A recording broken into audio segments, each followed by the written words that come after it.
kabajamtoota abbootii gadaa,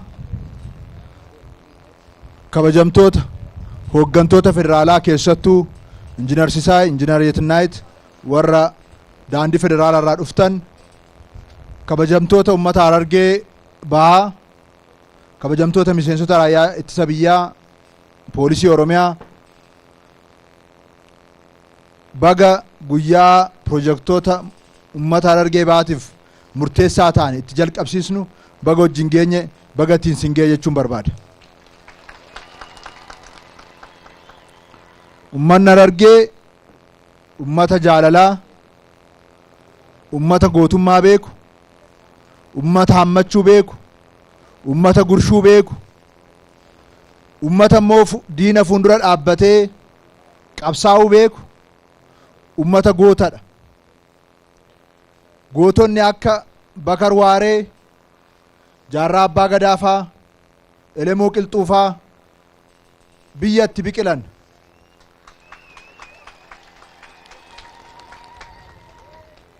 Harargeen sirnoota ummata Oromoo cunqursan hunda fuuldura dhaabbatteetti. Harargeen goototni Oromoo yeroo dubbiin itti hammaatu bakka itti dhiyeessan, bakka golga godhatanii keessatti qabsaa'an turte. Gaarreewwan Harargee, gammoojjiin Harargee, gootonni qaalii hedduun dhiiga isaanii, lafee isaanii kan keessatti caccabsan bilisummaa har'a irra geenyeef aarsaa guddaa kan itti kaffalanidha. Uummanni Harargee qabsaa'ee qabsoofsisuudhaan aarsaa olaanaa kaffalee jira. Kabaja guddaatu isaaf mala.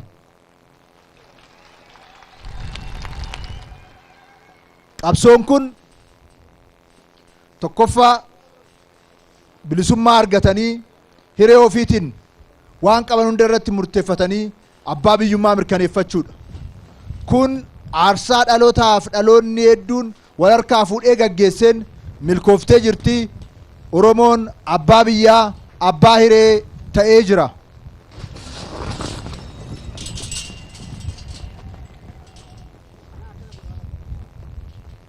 Bubbeen gaarii godhe.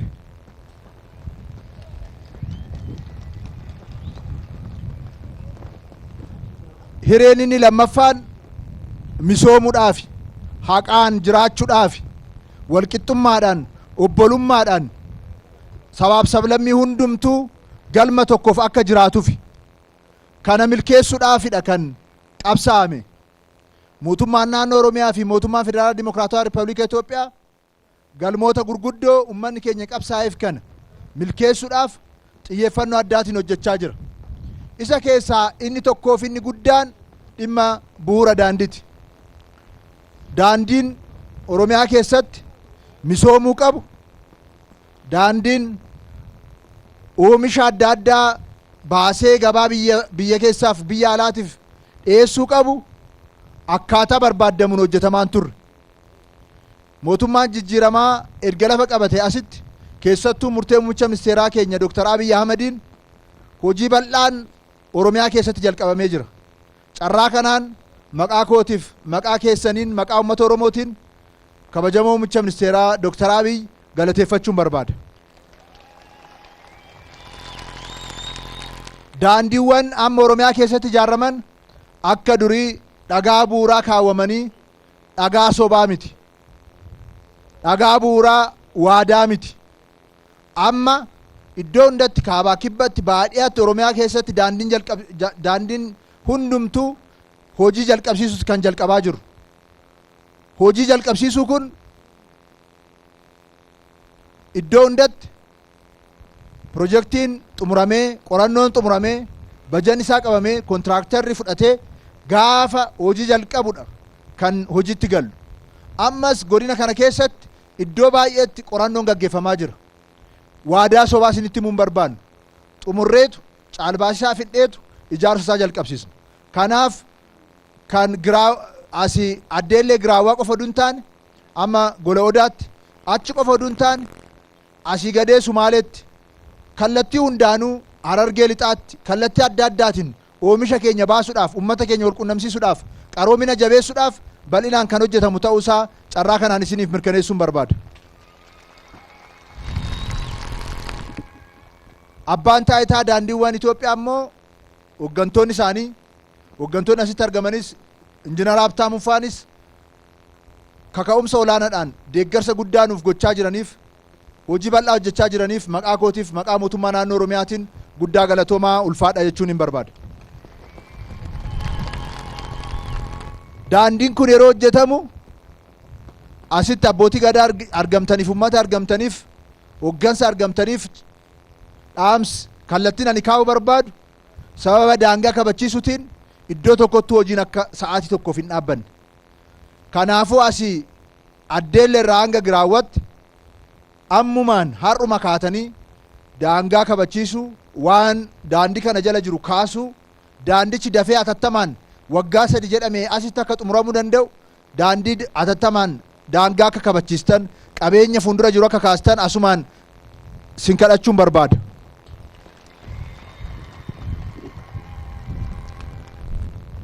Harargee Bahaatti misoomota kanneen biroo keessattuu qonna irratti xiyyeeffannee jallisii babal'isuudhaaf hojii bal'aan hojjetamaa jira. Jallisii xixiqqaan iddoo hedduutti hojjetamaa jira. Qonna keenya ammayyeessuudhaaf jallisiin baay'ee murteessaadha. Yeroo dhiyoo keessatti immoo laga Raamis irratti qorannoo jallisii 2 gaggeessinee jirra. Mootummaa federaalaa faana xumurree yeroo gabaabaa keessatti hojii kan jalqabsiisnu ta'a jechaadha. Kanaaf iddoo jirtan hundatti bishaan cimmisuu, bishaan qabachuu, bishaan qabatanitti immoo qusannaadhaan itti gargaaramuu, itti fayyadamutu isinirraa eeggama. Ummanni bishaan qabu waa hunda qaba. Ummanni bishaan hin qabne lafa gabbataa qabaate, qe'ee gaarii yoo qabaate baay'ee rakkisaadha. Kanaafuu rooba deebi'ee jiru kana, bokkaa roobaa jiru kana bakka hundatti haroo adda addaa qotachuudhaan, bishaan qabachuudhaan, bishaan misooma keenyaaf akka gargaaramu asumaan dhaamsa koo dabarsuun barbaada. Jimaa irratti gaaffiin sin gaafattan sirriidha. Mootummaan naannoo Oromiyaa murtee guddaa bara darbe dabarsee Jimaan tajaajila ekstenshinii akka argatu, tajaajila ekstenshinii qofa oduu hin taane immoo Jimaan gabaa akka argatu, qonnaan bulaa keenyaaf giddugaloota gabaa Finfinnee irratti akka jiraatu gochuudhaaf hojii bal'aan hojjetamee ijaarsi isaa eegalamaati kan jiru. Kanaaf Jimaasii oomishtanii magaalaa keenya magaalaa Finfinneetti geessitanii kallattiidhaan qonnaan bulaan ijaaramee akka gurgurachuu danda'u carraan mijatee jira jechaadha. As Harargee keessatti immoo Baddeessa irratti kaleessa giddugala tokko jalqabsiisnee jirra. Har'a immoo as giddugala gabaa Jimaa isa guddaa kan taate magaalaa Wadaayitti giddugala gabaa Jimaa miliyoona 430 oliin kan ijaaramu har'a kan jalqabsiisnu ta'a jechaadha.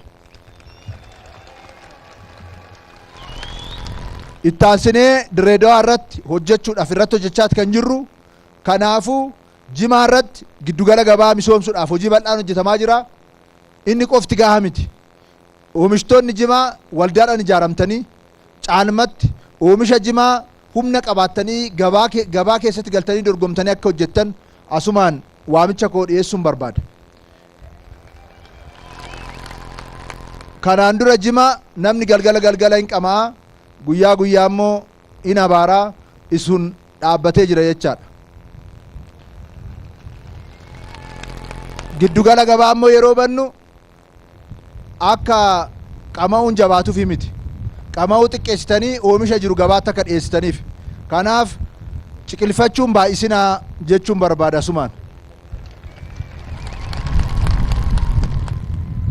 Yoo ciqilfattanii waa hunda asitti fixxan wanti gabaadhaaf dhiyaatu waan hin jirreef.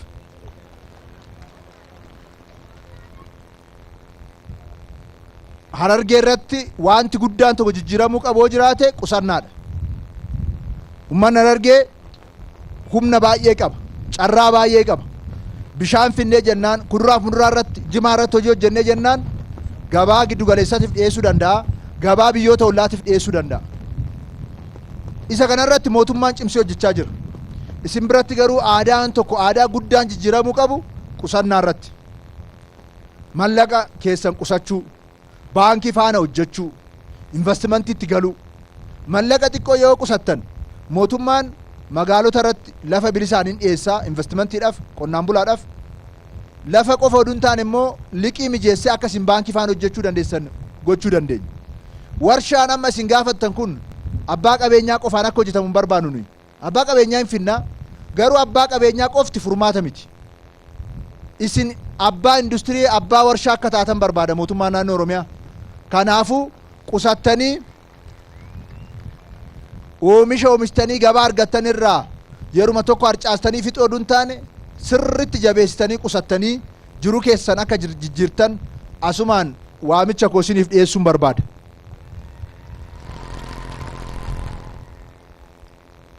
Kan hospitaalonni xumuramanii meeshaan isaanii galaa jiru, kan xumuramuuf deeman jiru, tajaajila isaanii fooyyessuuf xiyyeeffannee hojjechaa jirra. Hoggansi kilaastara hawaasummaa asitti waan argamaniif caalmatti akka naannoo irratti xiyyeeffannee kan hojjennu ta'a. Dhimmoota keessattuu jijjiirama bu'uuraa hawaasa keenya faana ol qabatee fiduu danda'an irratti xiyyeeffannoo guddaan kennamee kallattii maraan mootummaan jabeessee kan hojjetu ta'uusaa carraa kanaan isiniif mirkaneessuun barbaada jechaadha.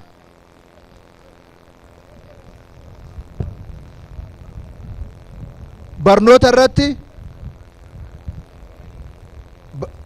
irratti uummanni Harargee hojii bal'aa hojjetee jira. Hojii bal'aa amma yoonaa hojjettaniif galata guddaa qabdu. Har'a asitti kan jalqabsiisne manni barnoota bultii addaa,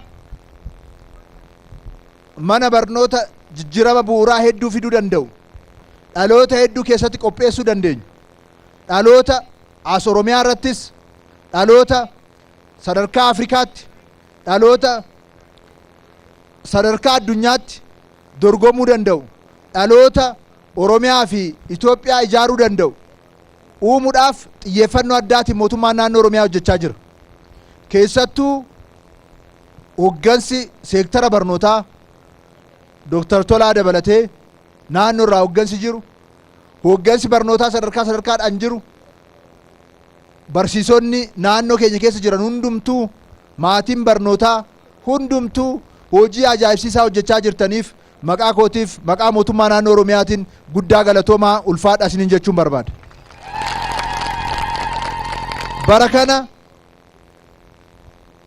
Bara kana pirojektii ifa boruu jedhuun manneen barnoota bultii addaa 7 haayiskuulota 100 Oromiyaa keessatti ijaarsisuudhaaf karoorfamee dizaayinii isaa xumuramee kontiraanni isaa hundi xumuramee hojiitti galamaa jira. Asittis har'a manni barnoota bultii addaa ifa boruu Harammayaa hojii isaa eegalee jira. Akka kanaan dura waggaa 3 waggaa 4 pirojektii fudhatu hin taane halkaniif guyyaa hojjetamee ji'a 7 keessatti xumuramee ummataaf kan dabarsinee kenninu ta'uusaa carraa kanaan isiniif ibsuun barbaada. Kanaaf har'a asitti jalqabne kan waggoota dhufan xumuruu oduu hin taane bara kana dhumarratti xumurree bara dhuftu barnootaaf kan qophaa'u ta'uusaa hubattanii deeggarsa asitti barbaachisu hunda kallattii maraan akka gootan carraa kanaan isin waamicha dhiyeessuun barbaada. Barnoota irratti godina Harargee Bahaa keessattis haayiskuulota 100 keessaa haayiskuuliin 4 Harargee Bahaadhaaf kenname.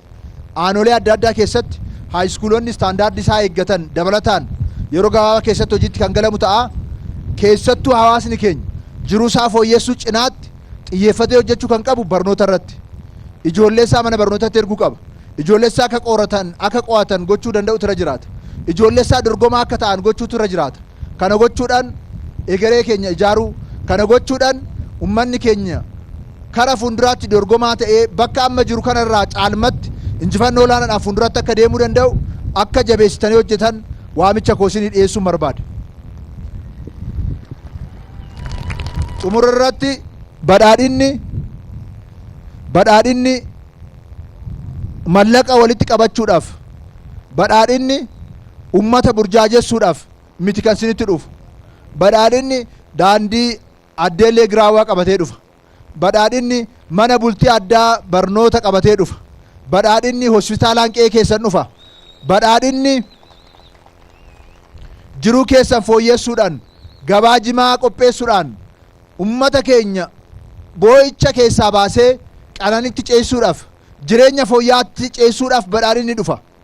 Kanaaf badhaadhinni borus har'as borus seenaa kaleessaa irraa barachuu qofaan seenaa haaraa hojjetee Oromiyaa ijaaruudhaaf Itoophiyaa utubuudhaaf isin qabatee kallattii isin kennitan waan isin nu qajeelchitan hunda fudhannee isin cinaa dhaabbannee harka wal qabannee yeroo gabaabaa keessatti hiyyummaa fi gadadoo jigsinee balleessinee dubartoota awwaallee badhaadhinaa fi jireenya ammayyaa biyya kana keessatti dhugoomsuudhaaf caalmatti cimsinee kan qabsoofnu ta'uusaa carraa kanaan isiniif mirkaneessuun barbaada.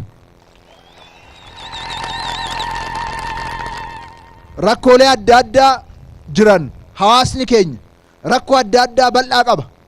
Badhaadhinni waan lama qofa qaba isin kadhata. Tokkoffaa obsa. Lammaffaa jabaattanii yeroo kennitanii akka jabaattanii hojjettan barbaada.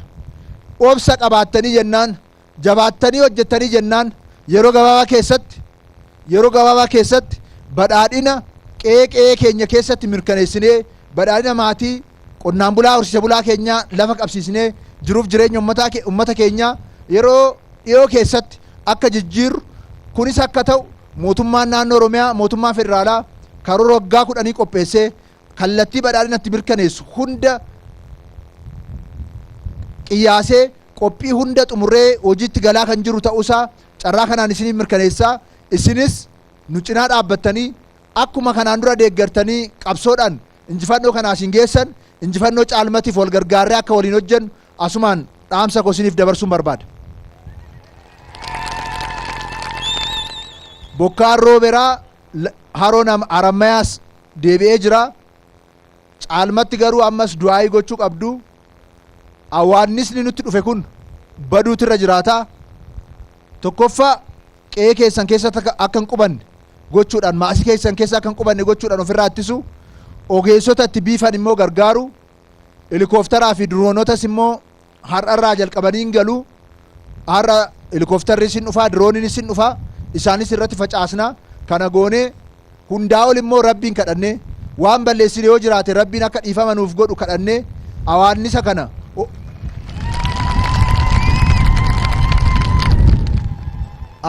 awwaannisa kana akka nurraa cabsu akka nurraa balleessu bakka jirtan hundatti kadhachuu du'aayii gochuutu isinirra jiraata. Kana goonee jennaan barana mishingaan ta'eera, jimaan akka malee ta'ee waa hundumtuu baay'ee gaariidha, horiin gaariidha, corri namaa gaariidha, hundi keessanuu baay'ee bareeddu. Kanaafuu jabaannee bara 2013 kana carraa jiru hundatti gargaaramnee akka hojjennu asumaan dhaamsa koo isiniif dabarsuun barbaada. Kabajamoo muummicha ministeeraas ergaa nagaa isiniif dhaamanii jiranii isinittan deebi'aa isinittan dhufaa jedhanii jiru. Nagaa isaanii na harkaa qeebalaa.